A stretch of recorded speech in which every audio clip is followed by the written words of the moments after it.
Welcome students, you are watching biology by doctor N S. Jain. आज हम पढ़ने जा रहे हैं केंद्रक यानी कि न्यूक्लियस। सबसे पहले एक वैज्ञानिक था जिसका नाम था रॉबर्ट ब्राउन। उसने केंद्रक की खोज ऑर्किड की कोशिकाओं से की। एक वैज्ञानिक था जिसका नाम था स्ट्रॉसबर्गर। उसने कहा कि हर एक केंद्रक की उत्पत्ति पूर्व उपस्थित केंद्रक से हो जाती है। Each nuclei arise from pre existing nuclei. हमें यह भी मालूम होना चाहिए कि केंद्रक जो है वो कोशिका का नियंत्रण केंद्र है। ये डायरेक्टर है सेल का, ये कंट्रोलर है। और सबसे पहले यह बताया गया एक वैज्ञानिक के द्वारा जिसका नाम था हैमरलिंग। हैमरलिंग ने एक शैवाल था जिसका नाम था एसिटाबुलेरिया, उस शैवाल के ऊपर प्रयोग करके और यह बताया कि केंद्रक जो है वो कोशिका का नियंत्रण केंद्र है। Nucleus is the control centre of the cell. साथ ही आपको यह भी मालूम होना चाहिए कि एक सुस्पष्ट केंद्रक किस में पाया जाता है और एक आद्य केंद्रक किस में पाया जाता है। तो आपको बता दूं कि प्रोकैरियोटिक कोशिकाएं जो होती है उसमें आद्य केंद्रक होता है, इंसिपिएंट केंद्रक होता है। आद्य केंद्रक का मतलब क्या है? ऐसा केंद्रक जिसके ऊपर सुस्पष्ट केंद्रक झिल्ली का अभाव हो, उसे हम आद्य केंद्रक कहते हैं या उसे हम न्यूक्लियोइड कहते हैं। ओके, तो प्रोकैरियोटिक कोशिकाओं में आद्य केंद्रक पाया जाता है। लेकिन यदि हम सुस्पष्ट केंद्रक की बात करें, यानी कि एक ऐसा केंद्रक जिसके चारों तरफ केंद्रक झिल्ली का आवरण हो, ऐसा जो केंद्रक है सुस्पष्ट केंद्रक, वो यूकैरियोटिक कोशिकाओं की विशेषता है। लेकिन कुछ ऐसी भी यूकैरियोटिक कोशिकाएं हैं जिनमें कि केंद्रक का अभाव होता है। जैसे कि जितने भी स्तनधारी हैं उनकी जो आरबीसी होती है और जो चालनी नलिकाएं होती है फ्लोएम की, उनके अंदर कभी भी केंद्रक नहीं होता है। तो केंद्रक का अभाव जो है वो स्तनधारियों की आरबीसी के अंदर और साथ के साथ फ्लोएम की चालनी नलिकाओं के अंदर अभाव होता है केंद्रक का। ओके, लेकिन दो अपवाद है।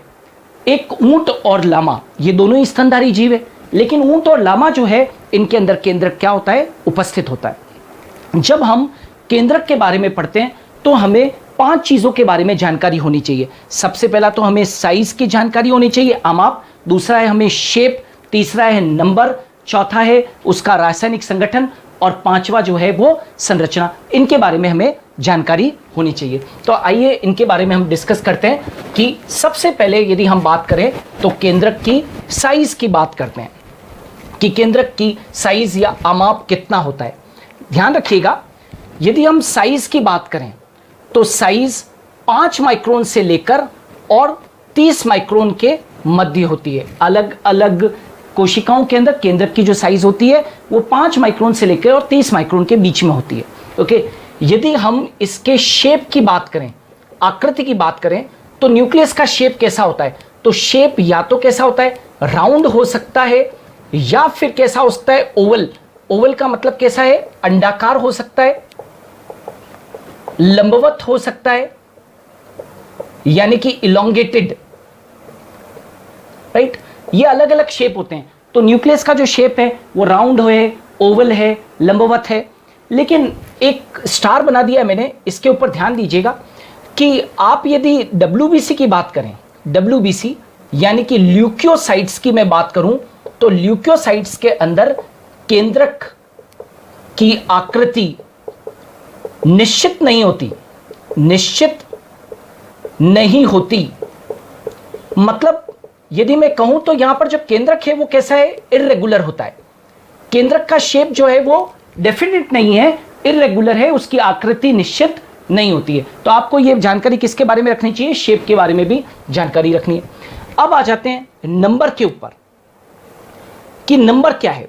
तो नॉर्मली जो है, यदि हम एक कोशिका की बात करें तो एक कोशिका के अंदर जनरली हम देखते हैं कि एक कोशिका में एक केंद्रक पाया जाता है, राइट? और उसको बोलते हैं मोनोन्यूक्लिएट कंडीशन। मोनोन्यूक्लिएट कंडीशन का मतलब क्या होता है? एक केंद्र की अवस्था। एक केंद्र की अवस्था का मतलब है एक केंद्रक प्रति कोशिका। ये एक जनरल कंडीशन है, आमतौर के ऊपर मोनोन्यूक्लिएट कंडीशन ही मिलती है। दूसरा, कभी कभी एक और कंडीशन होती है जिसको बोलते हैं बाइन्यूक्लिएट कंडीशन। बाइन्यूक्लिएट कंडीशन मतलब कि द्विकेंद्र की अवस्था। ये कौन सी थी? एक केंद्र की अवस्था थी। ये कौन सी है? द्विकेंद्र की अवस्था है। और द्विकेंद्र की अवस्था के अंदर 2 केंद्रक प्रति कोशिका होते हैं। जैसे इसका मैं उदाहरण देता हूं आपको सबसे बढ़िया जो उदाहरण है वो कौन सा है, पैरामीशियम का है।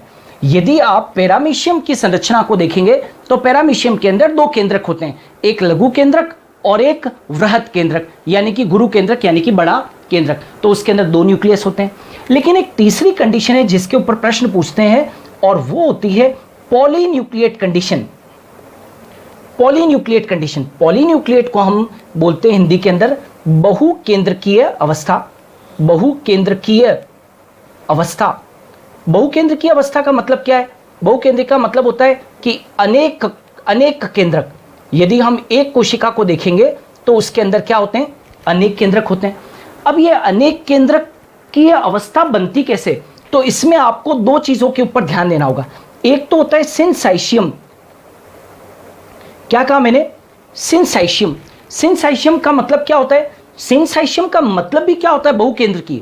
लेकिन सिनसाइशियम टर्म का मतलब क्या है? ये किससे बनता है? तो सेल्स के संलयन से यह अवस्था बनती है। यह अवस्था बनती है कोशिकाओं के संलयन से। याद रखिएगा, ये जो सिनसाइशियम अवस्था है वो सेल्स के फ्यूजन से बनती है। जैसे मान लीजिए एक सेल के अंदर एक केंद्रक है, तो अनेक कोशिकाएं यदि फ्यूज हो जाएगी, तो बताओ जल्दी से, अनेक कोशिकाओं को फ्यूज हो जाने से बताओ कंडीशन जो है वो बहुकेंद्र की अवस्था हो जाएगी या नहीं हो जाएगी? तो सेल्स के संलयन से ये अवस्था बनती है। और एक और अवस्था होती है जिसको बोलते हैं सीनोसाइट अवस्था। सीनोसाइट अवस्था, सीनोसाइट हो या सिनसाइशियम हो, सीनोसाइट हो या सिनसाइशियम हो, दोनों का मतलब एक ही है, और वो क्या है? बहुकेंद्रकीय अवस्था।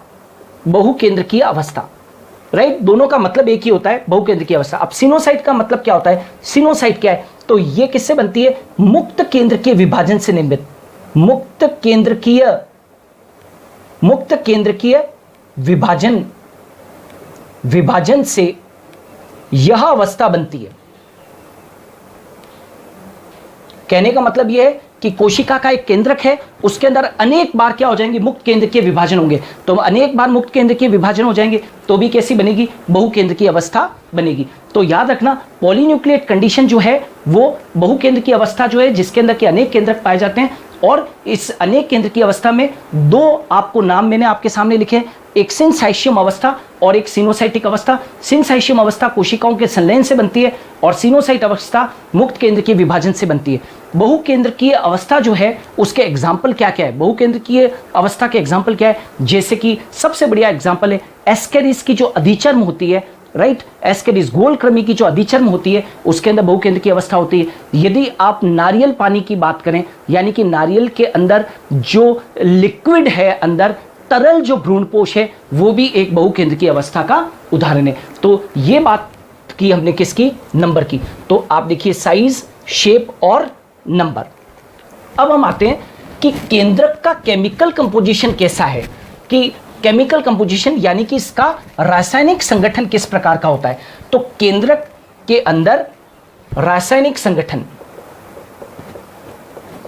संगठन देखोगे तो क्या क्या है केंद्रक के अंदर? एक तो प्रोटीन होते हैं, दूसरा इसके अंदर फॉस्फोलिपिड्स होते हैं, और साथ के साथ जो है हिस्टोन एवं नॉन हिस्टोन प्रोटीन, मतलब histone and non histone protein होते हैं। ये जो प्रोटीन है ना, जो मैंने प्रोटीन बताया, इसमें प्रोटीन कौन कौन से? हिस्टोन और नॉन हिस्टोन प्रोटीन। और क्या है? फॉस्फोलिपिड्स, और साथ के साथ डीएनए, और क्या पाए जाते हैं? आरएनए। तो यदि हम रासायनिक संगठन देखें तो उसके अंदर प्रोटीन है, फॉस्फोलिपिड्स है, डीएनए और आरएनए। और प्रोटीन के अंदर कौन से दो प्रोटीन है? एक तो हिस्टोन प्रोटीन है और दूसरा कौन सा है? नॉन हिस्टोन प्रोटीन है। अब जो सबसे महत्वपूर्ण चीज जो हम पढ़ने जा रहे हैं केंद्रक के बारे में, और वो है उसकी संरचना, यानी कि उसका स्ट्रक्चर। आप जब केंद्रक का संरचना पढ़ते हैं तो आपको चार चीजें पढ़नी होती है। सबसे पहली जो चीज है वो है केंद्रक झिल्ली। केंद्रक के चारों तरफ क्या होती है? केंद्रक झिल्ली होती है। वो है केंद्रक के अंदर एक द्रव्य भरा रहता है, और उस द्रव्य को हम क्या कह देते हैं? केंद्रक द्रव्य। और तीसरा जो है वो क्या है? केंद्रिका। और चौथा क्रोमेटीन जाल। ओके, तो ये चार घटक हैं जो कि आपको संरचना के अंदर पढ़ने होते हैं: केंद्रक झिल्ली, केंद्रक द्रव्य, केंद्रिका और क्रोमेटीन जाल। आइए सबसे पहले हम पढ़ते हैं केंद्रक झिल्ली के बारे में। केंद्रक झिल्ली, इस केंद्रक झिल्ली को हम अलग अलग नामों से जानते हैं। आप चाहे तो इसे कैरियोथिका कह सकते हो, इसे हम और क्या कह सकते हैं, न्यूक्लियर एनवलप, राइट, या इसको केंद्रक झिल्ली या न्यूक्लियर मेम्ब्रेन के नाम से भी इसको जानते हैं। इस चित्र में मैंने आपके सामने चित्र बना रखा है, उस चित्र के अंदर देखो ये जो पूरा का पूरा जो एक सुस्पष्ट केंद्रक झिल्ली मैंने बना रखी है, वो आप देख सकते हैं कि ये क्या चीज है, न्यूक्लियर मेम्ब्रेन है, यानी कि क्या है, केंद्रक झिल्ली है। ओके, तो केंद्रक झिल्ली कैसी होती है, दोहरी होती है, हमेशा कैसी होती है, दोहरी, मतलब डबल मेम्ब्रेन होती है, डबल मेम्ब्रेन होती है। केंद्रक झिल्ली कभी एकल नहीं होती है, कितनी होती है, 2 झिल्लियां होती है। दोहरी का मतलब क्या है, एक तो होती है बाहरी और एक जो झिल्ली होती है वो कैसी होती है, भीतरी, 2 झिल्लियां होती है। जो बाहरी झिल्ली होती है वो हमेशा उसके ऊपर वो किसके साथ में सतत है, तो ER के साथ सतत, मतलब कि ER जो है, ER ये रही, ये ER है, तो बाहरी झिल्ली जो है वो हमेशा ER के कंटिन्यूएशन में पाई जाती है। बाहरी झिल्ली ER के कंटिन्यूएशन के अंदर पाई जाती है, सतत का मतलब है कंटिन्यूएशन के अंदर। और इस बाहरी झिल्ली के ऊपर क्या पाए जाते हैं, राइबोसोम्स उपस्थित होते हैं। आप देख सकते हैं ये राइबोसोम जो है, मैंने ये ब्लैक रंग के बिंदु लगा रखे हैं, ये क्या शो कर रहे हैं कि बाहरी झिल्ली के ऊपर क्या स्थित है, राइबोसोम स्थित है। ओके, और ये जो भीतरी झिल्ली होती है, भीतरी झिल्ली, ये इसके अंदर की तरफ, बाहरी झिल्ली के अंदर की तरफ स्थित है। और ये बाहरी झिल्ली भी 75 एंगस्ट्रॉम की है और भीतरी झिल्ली भी कितनी है, 75 एंगस्ट्रॉम की है। और इन दोनों झिल्लियों के मध्य, इन झिल्लियों के मध्य एक स्थान पाया जाता है 15 एनएम का, 15 एनएम का स्थान पाया जाता है। इसे हम क्या कहते हैं, इसे पेरीन्यूक्लियर स्पेस या परिकेंद्रकीय स्थान कहते हैं, स्थान कहते हैं।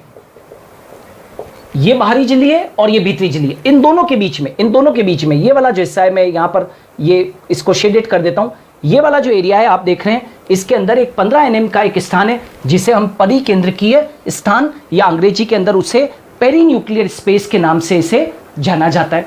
लेकिन एक चीज याद रखें कि केंद्रक झिल्ली जो है, केंद्रक झिल्ली में स्थान स्थान पर छिद्र पाए जाते हैं, छिद्र उपस्थित, राइट। और इन छिद्रों को क्या कहते हैं हम, केंद्रक छिद्र कहते हैं, केंद्रक छिद्र। आप देख सकते हो केंद्रक झिल्ली एकदम सपाट नहीं है, स्थान स्थान के ऊपर मैंने कुछ छिद्र बना रखे हैं और इन छिद्र, केंद्रक छिद्र जो है, इनकी साइज 10 एनएम से लेकर और 100 एनएम तक होती है, केंद्रक छिद्र हैं। तो केंद्रक झिल्ली के अंदर स्थान स्थान के ऊपर केंद्रक छिद्र या न्यूक्लियर पोर्स हैं और इन केंद्रक छिद्रों के द्वारा केंद्रक द्रव्य और कोशिका द्रव्य के मध्य आदान प्रदान होता रहता है। केंद्रक के अंदर केंद्रक द्रव्य भरा हुआ है और केंद्रक झिल्ली के बाहर क्या है, कोशिका द्रव्य। तो पदार्थों का जो यहां से यहां पर या यहां से यहां पर जो आवागमन हो रहा है वो इन केंद्रक छिद्रों के द्वारा हो रहा है। लेकिन ध्यान रहे कि ये जो केंद्रक छिद्र है ये पूरी तरीके से खुले हुए नहीं रहते हैं। केंद्रक छिद्रों पर न्यूक्लियोप्लाज्मिन प्रोटीन से बने प्लग पाए जाते हैं, प्लग उपस्थित। इन्हें एन्युलस या ब्लैब कहते हैं, इन्हें एन्युलस या ब्लैब कहते हैं। मैं क्या कहना चाहता हूं, केंद्रक छिद्र प्लस एन्युलस इजिकल टू, इसे बोलते हैं रंध्र सम्मिश्र, यानी कि इसे पोर कॉम्प्लेक्स के नाम से जानते हैं। और ये जो पोर कॉम्प्लेक्स होता है वो मुक्त न्यूक्लियो साइटोप्लाज्मिक एक्सचेंज पर रोक लगाता है, यानी कि ऐसा नहीं कि कोई भी पदार्थ कोशिका द्रव्य से केंद्रक द्रव्य में और केंद्रक द्रव्य से कोशिका द्रव्य में चले जाएगा। इनके ऊपर चेक लगाने का जो काम है वो किसका है? पोर कॉम्प्लेक्स का है, रंध्र सम्मिश्र का है। यानी कि केंद्रक छिद्रों से कोई भी पदार्थ अंदर या बाहर नहीं जा सकता है। एन्युलस उसके ऊपर क्या लगाता है? चेक लगाता है। ओके, तो ये कौन सा है? दैट इज रंध्र सम्मिश्र है। अब देखें कि जो भीतरी झिल्ली के नीचे, जो भीतरी झिल्ली है, केंद्रक झिल्ली, भीतरी झिल्ली के नीचे लेमिन प्रोटीन का जाल पाया जाता है, जिसे हम न्यूक्लियर लेमिना कहते हैं। न्यूक्लियर लेमिना कहते हैं। अब इसका काम क्या है? ये न्यूक्लियर लेमिना का काम क्या है? तो इसके दो काम होते हैं। गुणसूत्रों को, इस न्यूक्लियर लेमिना के दो काम है। गुणसूत्रों को केंद्रक झिल्ली से चिपकाना, केंद्रक झिल्ली से चिपकाना, और दूसरा है केंद्रक झिल्ली की वृद्धि में मदद करना।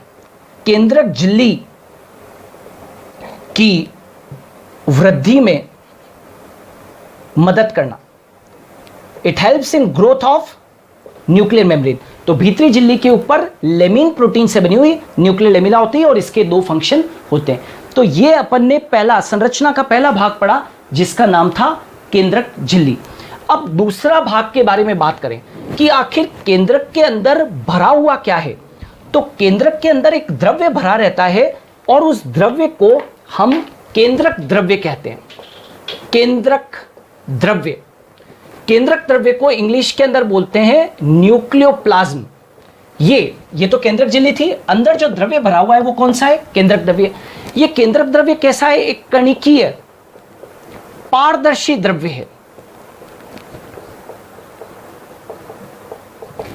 केंद्रक के अंदर जो ये केंद्रक द्रव्य है वो कणिकीय पारदर्शी द्रव्य। ये केंद्रक द्रव्य के बारे में बताया था किसने? स्ट्रासबर्गर ने। स्ट्रासबर्गर नामक वैज्ञानिक ने सबसे पहले केंद्रक द्रव्य के बारे में बताया था। और अब ये जो केंद्रक द्रव्य है इसमें है क्या क्या चीज? तो इसके अंदर देखिए, एक तो प्रोटीन होते हैं। कौन कौन से? Histone plus non histone protein है यहां पर। एक तो हिस्टोन और नॉन हिस्टोन प्रोटीन है। और क्या क्या है? मिनरल्स है इसके अंदर, खनिज है। यहां पर मैग्नीशियम आयन और कैल्शियम आयन्स है, राइट। इसके अंदर एंजाइम्स हैं जैसे कि डीएनए पॉलीमरेज और दूसरा आरएनए पॉलीमरेज एंजाइम। ये है क्योंकि डीएनए पॉलीमरेज एंजाइम जो है वो रेप्लिकेशन के अंदर प्रतिकृतियन में भाग लेता है। आरएनए पॉलीमरेज जो है वो अनुलेखन की क्रिया में भाग लेगा। तो ये एंजाइम जो होते हैं वो यहाँ पर पाए जाते हैं।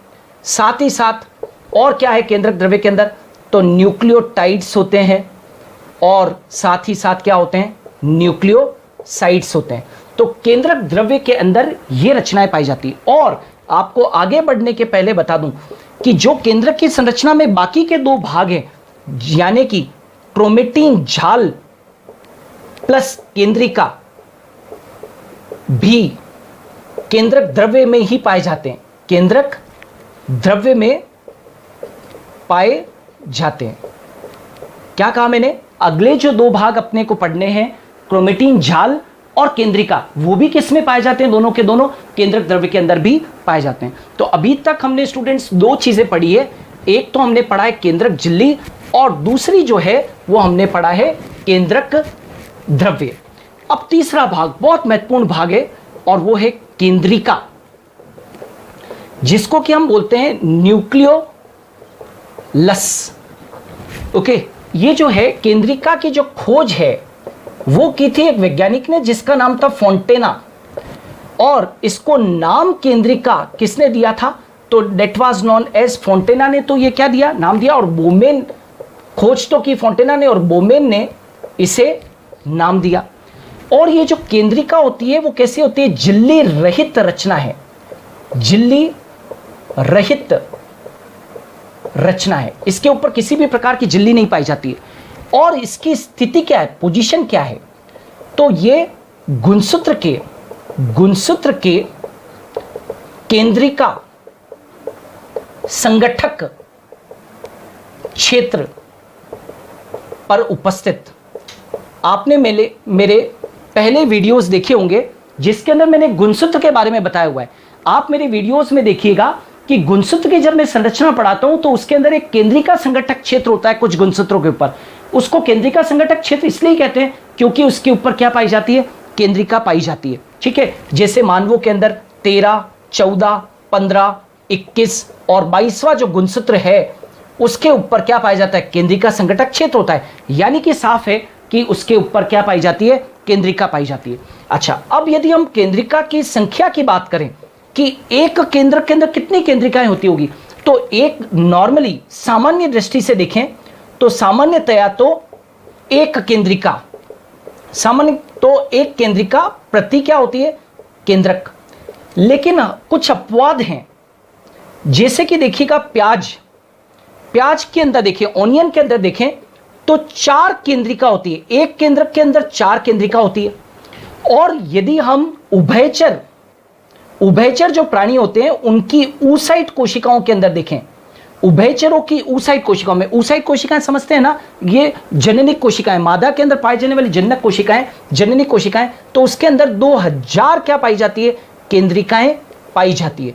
तो केंद्रिका की जो संख्या है वो निश्चित नहीं है, अलग अलग जगह पर ये क्या हो सकती है, अलग अलग हो सकती है। और ये जो केंद्रिका है इसका संगठन क्या है, तो केंद्रिका का जो संगठन है वो डीएनए और आरएनए, डीएनए आरएनए और इसके अंदर क्या पाया जाता है, प्रोटीन पाया जाता है। ओके, और विशेष तौर से इसका जो कार्य है वो क्या करना, राइबोसोम का संश्लेषण, राइबोसोम संश्लेषण। केंद्रिका का सबसे महत्वपूर्ण कार्य है कि वो राइबोसोम संश्लेषण से संबंधित है। क्यों राइबोसोम संश्लेषण, क्यों, क्योंकि इसके अंदर क्या होता है, आरआरएनए का क्या होता है, संश्लेषण होता है। केंद्रिका के अंदर आरआरएनए का क्या होता है, संश्लेषण। और हम जानते हैं कि राइबोसोम किसके बने होते हैं, आरआरएनए के बने होते हैं। इसलिए हम ये भी कह सकते हैं कि इसके अंदर राइबोसोम का संश्लेषण होता है, या आप कह सकते हो इसके अंदर आरआरएनए का क्या होता है, संश्लेषण होता है। तो ये था केंद्रिका के बारे में, केंद्रिका के बारे में ये सूचना थी। अब आ जाते हैं, अच्छा ये ध्यान रहे कि जो केंद्रिका होती है वो पाई कहां पर जा रही है, पाई कहां पर जा रही है, केंद्रक द्रव्य के अंदर ही क्या है, केंद्रिका है। साथ के साथ आपको यदि केंद्रिका की परासंरचना देखनी है, यदि केंद्रिका की परासंरचना का मतलब होता है अल्ट्रा स्ट्रक्चर। यदि उसका अल्ट्रा स्ट्रक्चर देखोगे तो केंद्रिका के अंदर आपको 3 भाग देखने को मिलेंगे। सबसे पहला जो भाग है वो तंतुमय भाग होता है। तंतुमय भाग राइबोन्यूक्लियोप्रोटीन के तंतुओं से बना भाग है। ये केंद्रिका का कौन सा भाग है, तंतुमय भाग। आरएनपी का मतलब होता है राइबोन्यूक्लियोप्रोटीन के तंतुओं से बना। दूसरा जो भाग होता है उसको बोलते हैं कणिकामय भाग।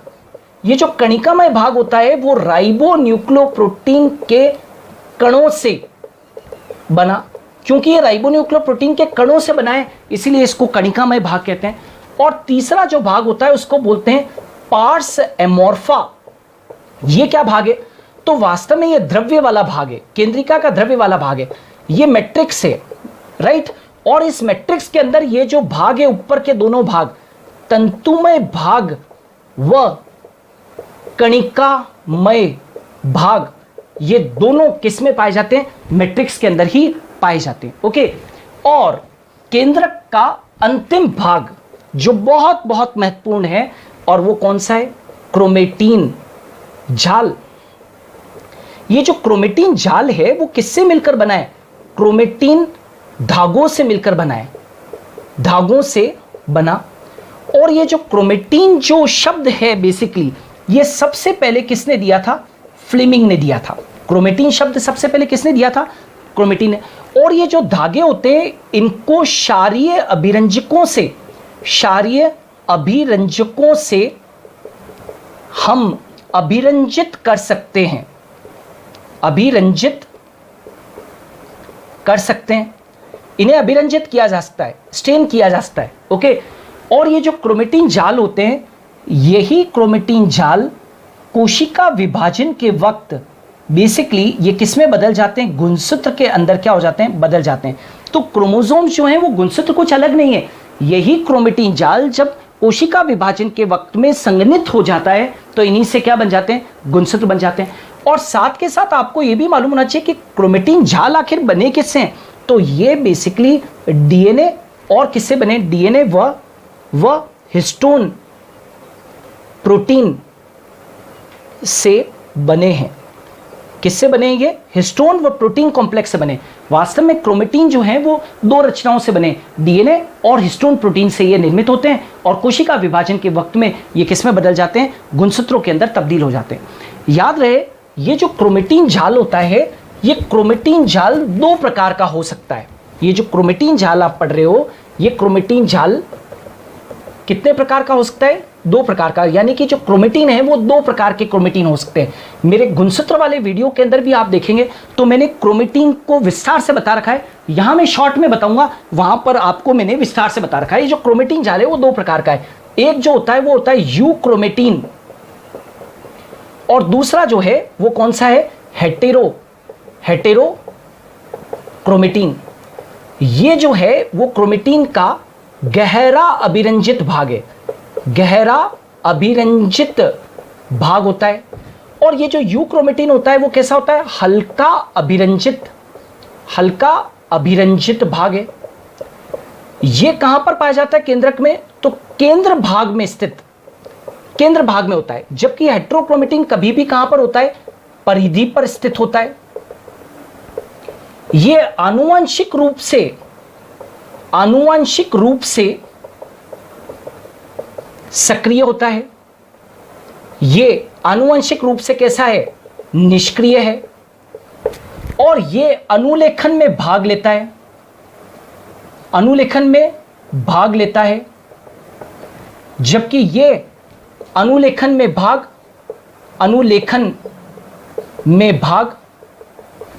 नहीं लेता। यूक्रोमेटिन और हेटेरोक्रोमेटिन शब्द दिए थे किसने, तो एक वैज्ञानिक था जिसका नाम था एमिल हीड्स, उसने ये नाम दिए थे। तो आपको ये भी जानकारी होनी चाहिए इन क्रोमेटिन के बारे में। ओके, तो ये थे न्यूक्लियस के चार भाग, कौन कौन से थे संरचना के अंदर, केंद्रक झिल्ली, केंद्रक द्रव्य और अंदर केंद्रिका और क्रोमेटिन जाल। अंत में फंक्शन पढ़ लेते हैं हम कि फंक्शन क्या है, केंद्रक का फंक्शन क्या है, केंद्रक का फंक्शन क्या है। तो सबसे पहला फंक्शन है कि ये कंट्रोल सेंटर ऑफ सेल है। समस्त कोशिका का जो नियंत्रण है वो किससे होता है, केंद्रक से होता है। साथ के साथ आपको यह भी मालूम होना चाहिए कि इसके अंदर आनुवंशिक सूचना का संग्रहण एवं स्थानांतरण कौन करते हैं, केंद्रक के द्वारा ही होता है, आनुवंशिक सूचना का संग्रहण एवं स्थानांतरण। और तीसरा केंद्रक विभाजन, कोशिका विभाजन